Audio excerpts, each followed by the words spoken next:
The Red Room by H.G. Wells.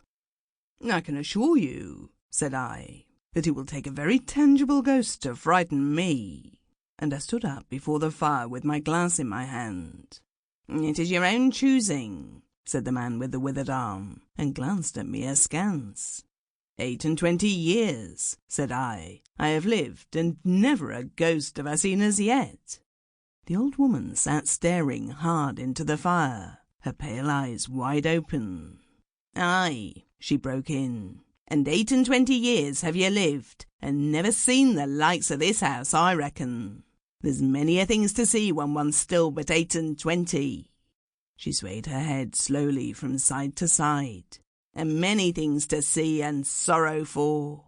I half suspected the old people were trying to enhance the spiritual terrors of their house by their droning insistence.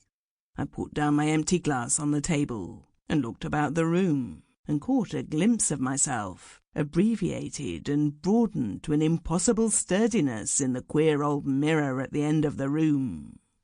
Well, I said, if I see anything tonight, I shall be so much the wiser, for I come to the business with an open mind. It's your own choosing, said the man with the withered arm once more. I heard the sound of a stick and a shambling step on the flags in the passage outside, and the door creaked on its hinges as a second old man entered, more bent, more wrinkled, more aged even than the first. He supported himself by a single crutch. His eyes were covered by a shade, and his lower lip, half averted, hung pale and pink from his decaying yellow teeth. He made straight for an armchair on the opposite side of the table, sat down clumsily, and began to cough. The man with the withered arm gave this newcomer a short glance of positive dislike. The old woman took no notice of his arrival, but remained with her eyes fixed steadily on the fire. I said, it's your own choosing, said the man with the withered arm, when the coughing had ceased for a while.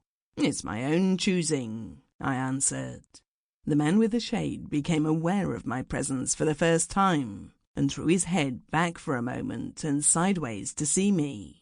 I caught a momentary glimpse of his eyes, small and bright and inflamed. Then he began to cough and splutter again. Why don't you drink? Said the man with the withered arm, pushing the beer towards him.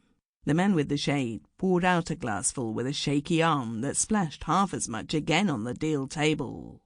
A monstrous shadow of him crouched upon the wall and mocked his action. Sample complete. Ready to continue?